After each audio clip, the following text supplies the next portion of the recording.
Olá, pessoal, tudo bem? Estamos de volta aqui para fazer mais alguns exercícios, né, de estatística básica e fazer mais alguns comentários, definir mais alguns aspectos conceituais aqui sobre gráfico e estatístico, tá bom? Bom, vamos lá. Então, agora a gente vai falar do gráfico em barras ou em colunas, né? Não é nada demais também, pessoal, é bem básico, ó. É a representação gráfica, melhor, a representação de uma série por meio de retângulos.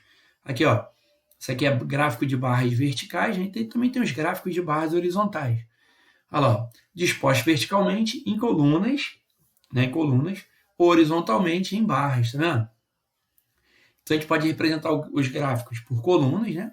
Barra vertical aqui, ó, ou horizontalmente em barras.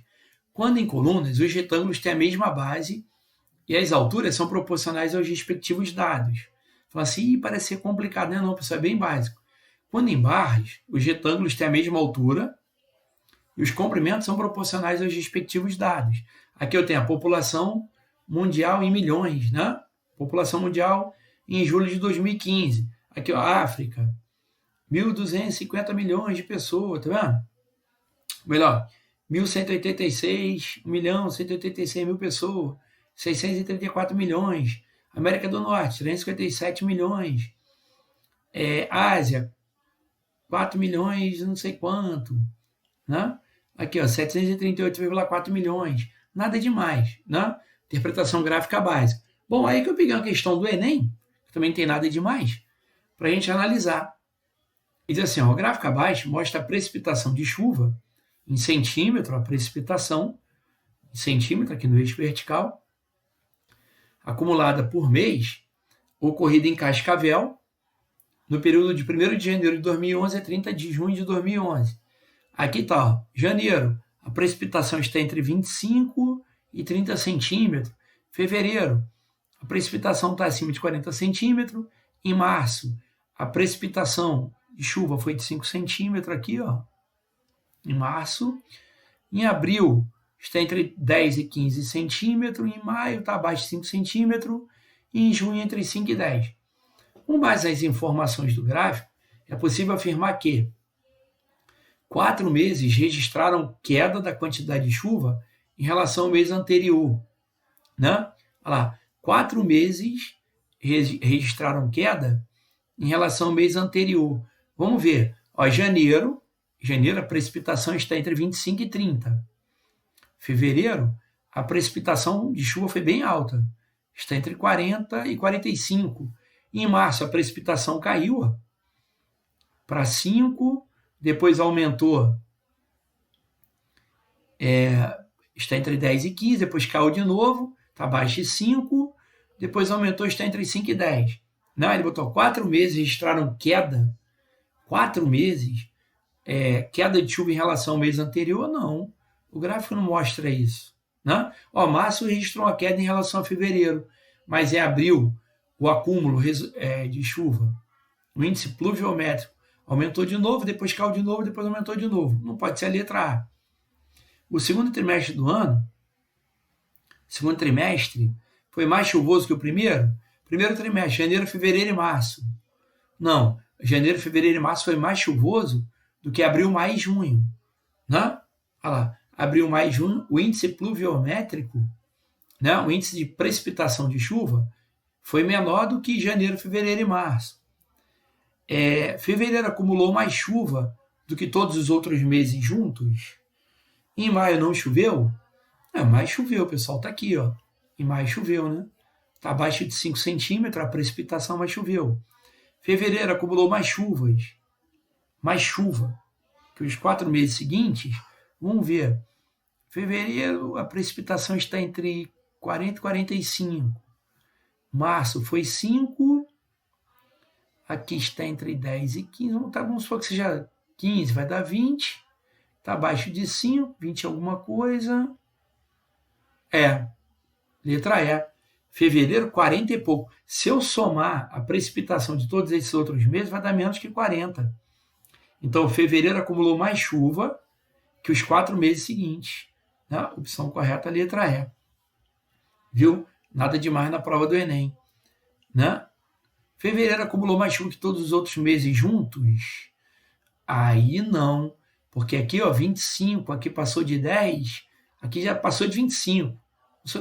Vamos supor que seja 27. Com 12, já vai dar 39, somando que vai ultrapassar. Não, opção correta, letra E. Né? Nada demais. Outra questão bem básica na prova do Enem. Uma enquete realizada em março de 2010, deixa eu mudar a cor da minha caneta aqui, pessoal. Né? Uma enquete realizada em março de 2010 perguntava aos internautas se eles acreditavam que as atividades humanas provocam o aquecimento global. Eram 3 as alternativas possíveis e 279 internautas responderam à enquete, como mostra o gráfico. Olha lá. Aí alguns responderam sim, 67% dos internautas falaram que sim, né? Que as atividades humanas provocam o aquecimento global. 25% diz que não. 8% diz não sei avaliar. Analisando os dados do gráfico, quantos internautas responderam não à enquete? Tá vendo? Quantos internautas responderam não à enquete? Tá vendo? Quantos responderam não? Bom, pessoal, ao todo são 279 internautas que foram entrevistados. 25% deles respondeu não à enquete. Né? Diz que as atividades humanas não produzem aquecimento global. Então, o número de internautas, vamos representar assim por N, que responderam na enquete, é 25% de 279. Então, o número de internautas que responderam não à enquete, olha lá, deixa eu pegar minha calculadora aqui, pessoal, para a gente não perder tempo. Ó. 25% é 25 sobre 100, né?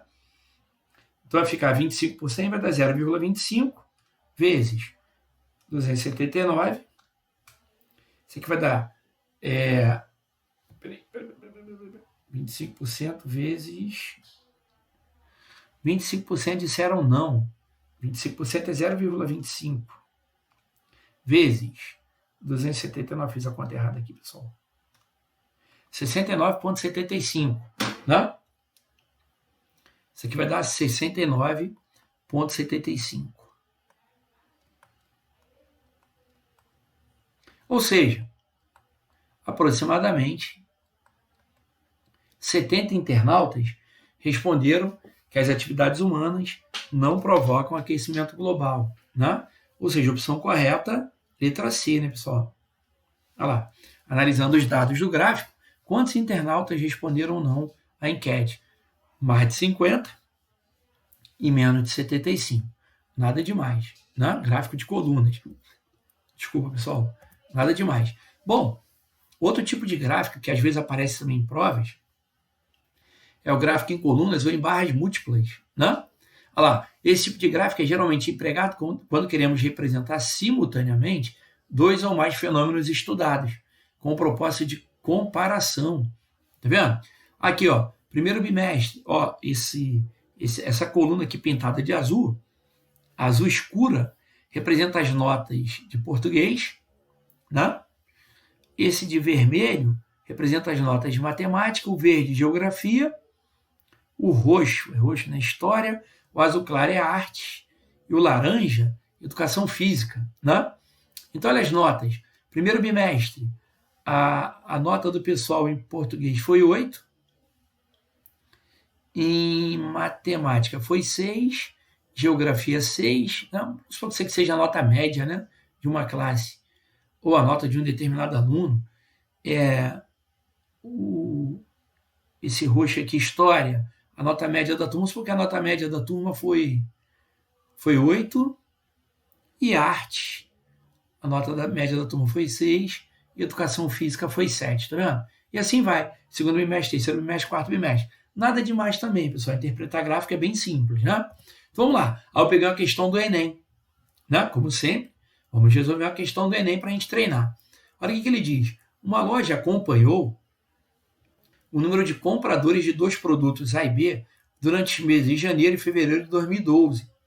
Com isso, obteve este gráfico. Ó. Número de compradores. Olha lá, ó, janeiro e fevereiro de 2012, né? Olha lá, uma loja comparou o número de compradores de dois produtos, ó. Produto A, produto B. Tá vendo? Durante os meses de janeiro e fevereiro de março de 2012, ó. Janeiro a março. 10 pessoas compraram o produto A em janeiro, ó. 10 pessoas. 20 compraram o produto B em janeiro, né? Aqui, 30 pessoas compraram o produto A em janeiro. Desculpa, em fevereiro. Em fevereiro, 20 pessoas compraram o produto B. O produto B é representado por essa cor aqui, meio marrom, cinza, né? E o produto A é representado pela cor preta. Aqui, ó. Em março, 60 pessoas comprou o produto A, né? E 80 pessoas compraram o produto B em março. Viu? De janeiro a março. Então, vamos lá. Então, no período de janeiro a março, quantas pessoas compraram o produto A? Ó? Produto A, de janeiro até março. 10, 30, 60. 100 pessoas compraram o produto A. Né? Quantas pessoas compraram o produto B? 20 mais 20, 40. De janeiro a março, tá, pessoal? 20 mais 20, 40. Mais 80, 120. Ele botou assim, a loja sorteará um bilhete entre os compradores do produto A, né? Entre os compradores do produto A e outro brinde entre os compradores do produto B. Viu? Olha lá. Ó, a probabilidade, que legal. Qual a probabilidade de que os dois sorteados tenham feito suas compras em fevereiro de 2012, né? Qual a probabilidade, né? Qual a probabilidade de que os dois sorteados tenham feito suas compras em fevereiro de 2012? Bom, pessoal, o que é a probabilidade? A probabilidade é uma divisão, né? Ou seja, é você pegar o número de casos favoráveis e dividir pelo número de casos possíveis. O que eu tenho a meu favor? Né? Quantas pessoas compraram o produto A e o B? Ó, e o B. Conectivo E representa a multiplicação. Então, eu quero saber qual é a probabilidade da pessoa ter comprado o produto A em fevereiro e multiplicação o produto B em fevereiro. Legal? A e B em fevereiro. Tá legal? Então, olha lá. Vamos voltar na tabela. Pessoal, quantas pessoas compraram o produto A de janeiro até março? Né? Eu tenho aqui, ó, ao todo, quantas pessoas compraram o produto A de janeiro a março? 100. Dessas 100, qual a probabilidade dessa pessoa, né, ter comprado algum produto em fevereiro? Tá vendo? Produto A pintado de preto aqui, ó. Foi 100 produto A? Vamos ver. 10 mais 30, 40, mais 60, 100. Pô, legal. Então, ao todo, eu tenho 100 pessoas compraram o produto A. Né? Produto A, 100 pessoas. 100 pessoas compraram o produto A.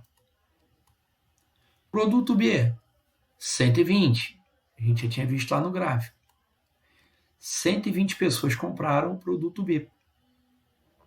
Então, aí ele está perguntando, escolhendo duas pessoas, ó, qual a probabilidade de que os dois sorteados tenham feito compra em fevereiro? Ou seja, as pessoas sorteadas, elas estão aqui, ó, né? Elas estão aqui, fevereiro.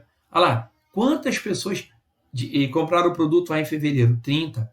30 num total de 100. Então, tem 30 casos favoráveis num total de 100 possíveis. 100 pessoas compraram o produto A, mas 30 delas compraram em fevereiro. Né? Então, a probabilidade é a divisão, pessoal. A probabilidade é a parte do todo. Então, quantas pessoas compraram o produto A? 30 no total de 100. E em fevereiro, tá, pessoal? Em fevereiro. Quantas pessoas compraram o produto B em fevereiro? Ó, 20.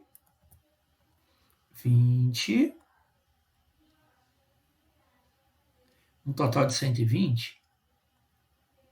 Ah, legal. Né? Então, vamos lá, pessoal. Então, qual a probabilidade da pessoa comprar o produto A? Opa, canetinha verde aqui, vou mudar a cor da minha caneta. A e B, né? Em fevereiro. Deixa eu mudar a cor da minha caneta aqui. Pronto. Pessoal, posso simplificar aqui, tá? Posso simplificar aqui, ó, 20 por 120, que dá 1, que dá 6, divido por 20, né? Dá para simplificar mais, pessoal, dá 3 com 6, né? Aqui vai dar 1, 10 vezes 2, aqui vai dar 20. E que legal, pessoal. Olha lá, viu? Então, qual é a probabilidade da pessoa ter comprado, pessoa sorteada? Qual a probabilidade que os sorteados tenham feito suas compras em fevereiro? 1/20, né? 1/20. Tá vendo? Ou seja, das 100 pessoas que compraram o produto A, 30 fizeram compra em fevereiro. Das 120 que compraram o produto B, o gráfico mostra que 20 fizeram compra em fevereiro. Né? Então a probabilidade pedida está aqui. Ó, né? Está aqui. Meu evento, né? Meu espaço amostral, meu evento. O que é o evento? É o que eu quero que ocorra. Eu quero sortear as pessoas que compraram o produto em fevereiro. Então, das 100, 30 comprou o produto A em fevereiro. Das 120 que compraram o produto B, 20 fizeram compra em fevereiro.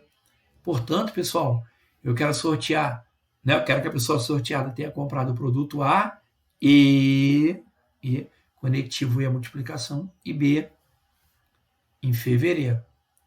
Tá legal? A e B em fevereiro. Bacana? Bom, outro tipo de gráfico que é muito comum cair em concurso é o gráfico de setores. Vou falar rapidinho do gráfico de setores. Ó. De um modo geral, aqui, ó, a variável em estudo assume K valores distintos. Né?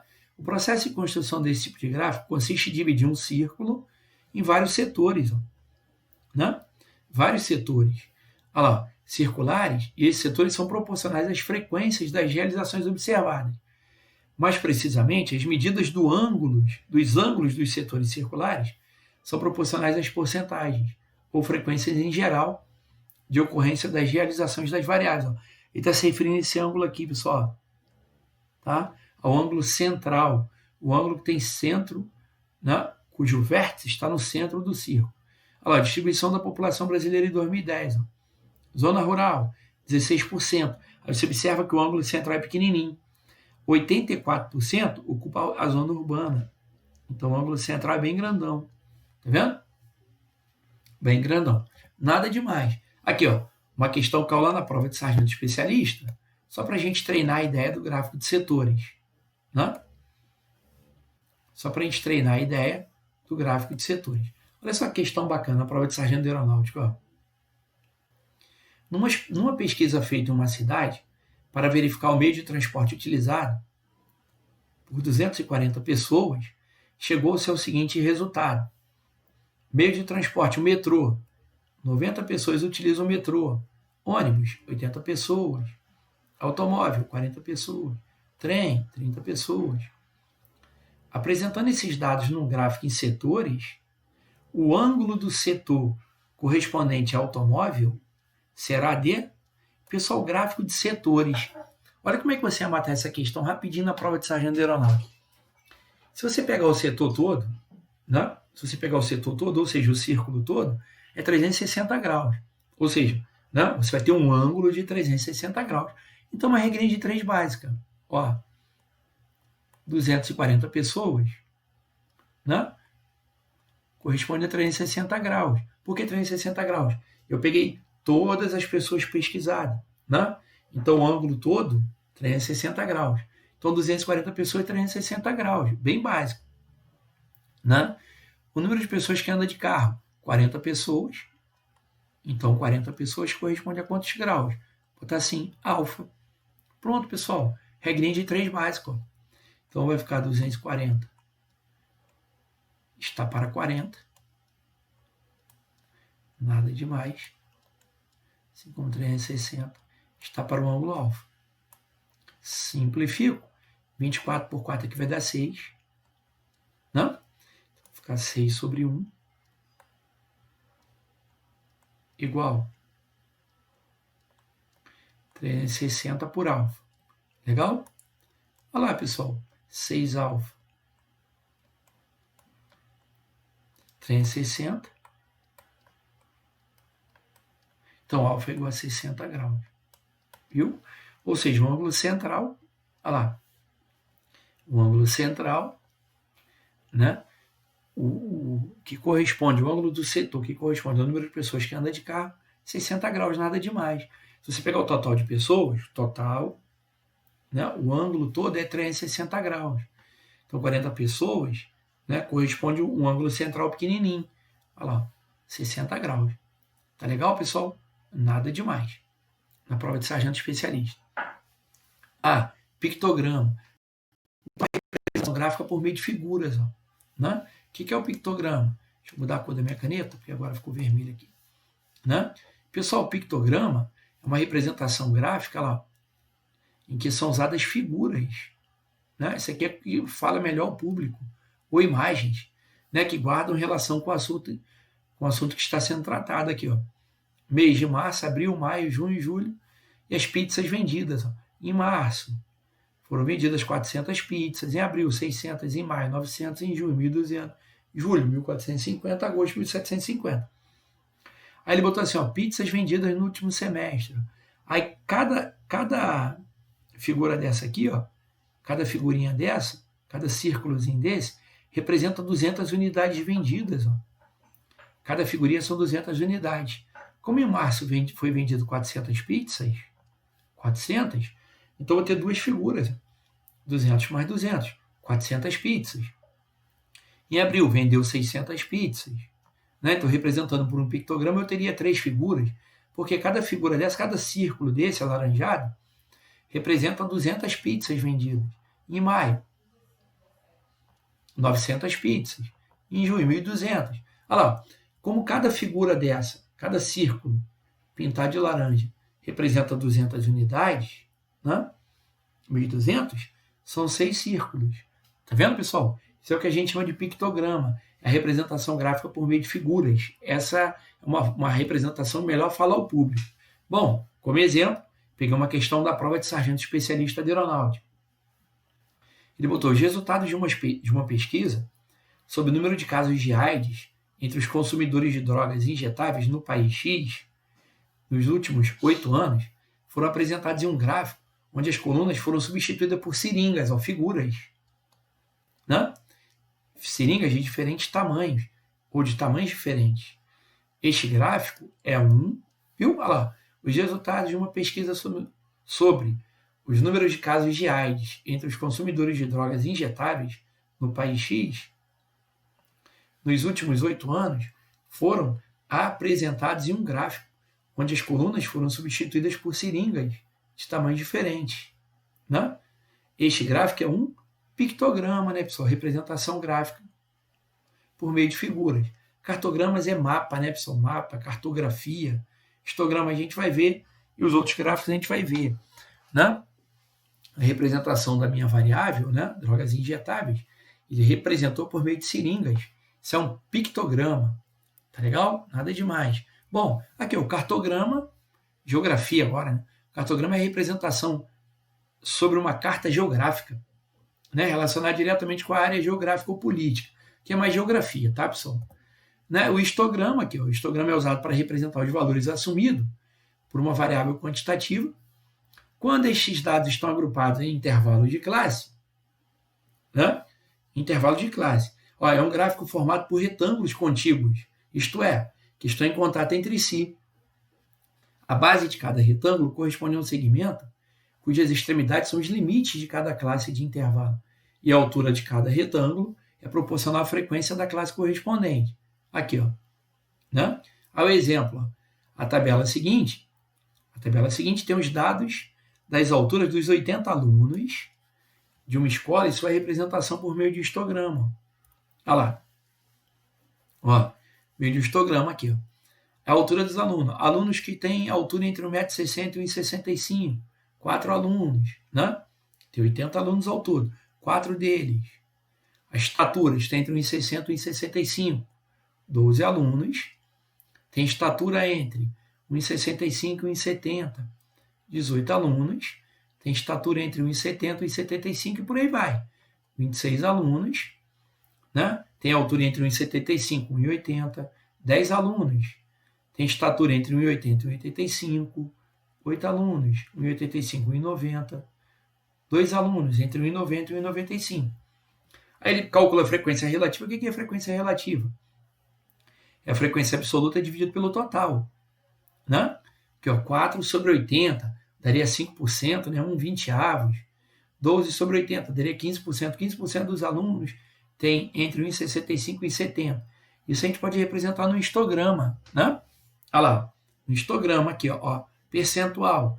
5% dos alunos, aqui, ó, tem altura, estatura entre 1,60 m e 1,65 m, né? Entre 1,65 m e 1,70 m, eu tenho 15% dos alunos, tá vendo? 15% dos alunos tem altura entre 1,65 m e 1,70 m, 22,5% tem altura entre 1,70 m e 1,75 m e por aí vai, né? Essa representação gráfica, né, quando a gente tem as frequências, né, os dados de uma determinada variável relacionados com o intervalo de classe, né, pessoal? Ou melhor, distribuídos em intervalo de classe, tá? A minha variável aqui, pessoal, é a estatura, né, dos alunos. A estatura está determinada aqui em intervalos de classe, tá vendo? Né? Está representada, melhor dizendo, em intervalos de classe. Né? Bom, aí aqui na prova de sargento especialista, com matemática se aprende matematicando, pegar a questão bem básica da prova de sargento especialista. Olha o que ele diz. O histograma apresenta as alturas, o histograma, né, apresenta as alturas de 30 meninas que frequentam o terceiro ano do ensino médio de uma escola. Considerando que as classes apresentadas no gráfico incluem seus limites inferiores e não os limites superiores, é correto afirmar que o número de meninas com altura não menor que 1,70 é... O pessoal está tentando chamar lá aqui, ó. Não inferior. O que significa isso? Ele quer maior, não inferior, maior que 1,70. Né? Maior que 1,70 m. Não inferior, ou seja, que não pode ser menor que 1,70 m. Tem que ser maior que 1,70 m. Então vamos interpretar o histograma, ó. Vamos interpretar. Aqui, ó. 5 meninas têm altura compreendida entre 1,60 m e 1,70 m. Né? 5 meninas. Olha lá, ó. Mas olha o que ele diz aqui, ó. Considerando que as classes apresentadas no gráfico incluem o limite inferior e não o limite superior. O que significa isso? Tem 5 meninas entre 1,60 m e 1,70 m. Ela pode ter 1,69 m, mas ela não pode ter 1,70 m. Por quê? Porque ele diz que as classes apresentadas no gráfico incluem seus limites inferiores e não os limites superiores. Né? Não inclui o limite superior. Ou seja, a menina pode ter 1,61 m, 1,62 m, 63, 64, 65, 69, mas ela não pode ter 1,70 m. Tá legal? Beleza. Então ele quer todas as meninas que têm altura, cuja altura é maior que 1,70 m. Tá bom? Agora, ó, 15 alunas, 15 meninas, têm altura compreendida entre 1,70 e 1,80 m. Né? Ou seja, aqui, 15 alunas têm estatura maior que 1,70 m, mas não tem 1,80 m. Né? Aqui, ó, 8 meninas têm estatura entre 1,80 e 1,90 m. E 2 meninas têm estatura entre 1,90 e 2 metros. Viu? Olha lá, ele diz, ó, é correto afirmar que o número de meninas com altura maior que 1,70 m, maior que 15 mais 8, 23. 15 mais 8, 23, com mais 2, 25. Opção correta, letra D, lá na prova de sargento especialista da aeronáutica. Nada demais. Tá legal, pessoal? Nada demais. Bom, daqui a pouco, pessoal, a gente volta falando da ogiva de Galton e fazendo mais alguns exercícios.